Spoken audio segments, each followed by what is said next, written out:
अनाथ लड़की। मुंशी प्रेमचंद की कहानी भाग 3। सेठ जी के बड़े बेटे नरोत्तम दास कई साल तक अमेरिका और जर्मनी की यूनिवर्सिटियों की खाक छानने के बाद इंजीनियरिंग विभाग में कमाल हासिल करके वापस आए थे। अमेरिका के सबसे प्रतिष्ठित कॉलेज में उन्होंने सम्मान का पद प्राप्त किया था। अमेरिका के अखबार एक हिंदुस्तानी नौजवान की इस शानदार कामयाबी पर चकित थे। उन्हीं का स्वागत करने के लिए बम्बई में एक बड़ा जलसा किया गया था। इस उत्सव में शरीक होने के लिए लोग दूर दूर से आए थे। सरस्वती पाठशाला को भी निमंत्रण मिला और रोहिणी को सेठानी जी ने विशेष रूप से आमंत्रित किया। पाठशाला में हफ्तों तैयारियां हुईं। रोहिणी को एक दम के लिए भी चैन न था। यह पहला मौका था कि उसने अपने लिए बहुत अच्छे कपड़े बनवाए। रंगों के चुनाव में वह मिठास थी, काट छाट में वह हवन जिससे उसकी सुंदरता चमक उठी। सेठानी कौशल्या देवी उसे लेने के लिए रेलवे स्टेशन पर मौजूद थी। रोहिणी गाड़ी से उतरते ही उनके पैरों की तरफ झुकी, लेकिन उन्होंने उसे छाती से लगा लिया और इस तरह प्यार किया कि जैसे वह उनकी बेटी है। वह उसे बार बार देखती थी और आंखों से गर्व और प्रेम टपक पड़ता था। इस जलसे के लिए ठीक समुंदर के किनारे एक हरे भरे सुहाने मैदान में एक लंबा चौड़ा सामियाना लगाया गया था। एक तरफ आदमियों का समुद्र उमड़ा हुआ था, दूसरी तरफ समुद्र की लहरें उमड़ रही थीं। गोवा वह भी इस खुशी में शरीक थी। जब उपस्थित लोगों ने रोहिणी बाई के आने की खबर सुनी तो हजारों आदमी उसे देखने के लिए खड़े हो गए। यही तो वह लड़की है जिसने अब की शास्त्री की परीक्षा पास की है। जरा उसके दर्शन करने चाहिए। अब भी इस देश की स्त्रियों में ऐसे रत्न मौजूद हैं। भोले भाले देश प्रेमियों में इस तरह की बातें होने लगीं।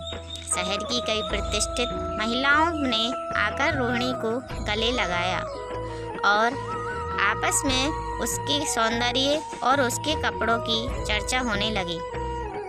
आखिर मिस्टर पुरुषोत्तम दास तशरीफ लाए।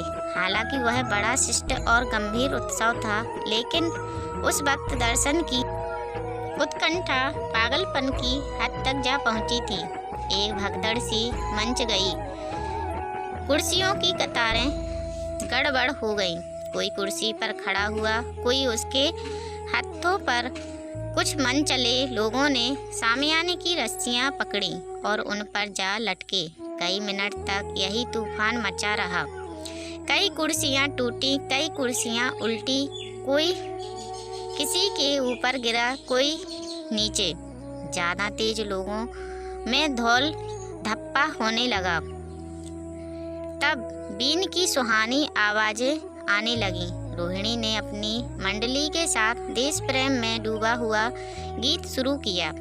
सारे उपस्थित लोग बिल्कुल शांत थे और उस समय वह सुशीला राग, उसकी कोमलता और स्वच्छता, उसकी प्रभावशाली मधुरता, उसकी उत्साह भरी वाणी दिलों पर वह नशा सा पैदा कर रही थी जिससे प्रेम की लहरें उठती हैं, जो दिल से बुराइयों को मिटाता है और उससे जिंदगी की हमेशा याद रहने वाली यादगारें पैदा हो जाती हैं। गीत बंद होने पर तारीफ की एक आवाज़ न आई। वहीं ताने कानों में अब तक गूंज रही थी। गाने के बाद विभिन्न संस्थाओं की तरफ से अभिनंदन पेश हुए और तब नरोत्तम दास लोगों को धन्यवाद देने के लिए खड़े हुए, लेकिन उनके भाषण से लोगों को थोड़ी निराशा हुई। यूं दोस्तों की मंडली में उनकी वक्रता के आवेग और प्रवाह की कोई सीमा न थी, लेकिन सार्वजनिक सभा के सामने खड़े होते ही शब्द और विचार दोनों ही उनसे बेवफाई कर जाते थे। उन्होंने बड़ी बड़ी मुश्किल से धन्यवाद के कुछ शब्द कहे और तब अपनी योग्यता की लज्जित स्वीकृति के साथ अपनी जगह पर जा बैठे। कितने ही लोग उनकी योग्यता पर ज्ञानियों की तरह सिर हिलाने लगे। अब जलसा खत्म होने का वक्त आया। वह रेशमी हार जो सरस्वती पाठशाला की ओर से भेजा गया था मेज पर रखा हुआ था, उसे हीरो के गले में कौन डाले। प्रेसिडेंट ने महिलाओं की पंक्ति की ओर नज़र दौड़ाई। सुनने वाली आंख रोहिणी पर पड़ी और ठहर गई। उसकी छाती धड़कने लगी, लेकिन उत्सव के सभापति के आदेश का पालन आवश्यक था। वह सर झुकाए हुए मेज के पास आई और कांपते हाथों से हार को उठा लिया।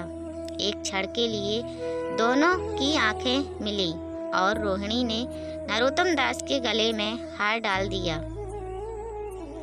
दूसरे दिन सरस्वती पाठशाला के मेहमान विदा हुए, लेकिन कौशल्या देवी ने रोहिणी को ना जाने दिया। बोली, अभी तुम्हें देखने से जी नहीं भरा, तुम्हें यहाँ एक हफ्ते रहना होगा। आखिर मैं भी तो तुम्हारी माँ हूँ। एक माँ से इतना प्यार और दूसरी माँ से इतना अलगाव। रोहिणी कुछ जवाब ना दे सकी। यह सारा हफ्ता कौशल्या देवी ने उसकी विदाई की तैयारियों में खर्च किया। 7वें दिन उसे विदा करने के लिए स्टेशन तक आई। चलते वक्त उससे गले मिली और बहुत कोशिश करने पर भी आंसुओं को ना रोक सकी। नरोत्तम दास भी आए थे। उनका चेहरा उदास था। कौशल्या ने उनकी तरफ सहानुभूतिपूर्ण आंखों से देखकर कहा, मुझे यह तो ख्याल ही ना रहा रोहिणी क्या यहाँ से पूना तक अकेली जाएगी। क्या हर्ज है, तुम ही चले जाओ, शाम की गाड़ी से लौट आना। नरोत्तम दास के चेहरे पर खुशी की लहर दौड़ गई, जो इन शब्दों में ना छिप सकी। अच्छा, मैं ही चला जाऊंगा।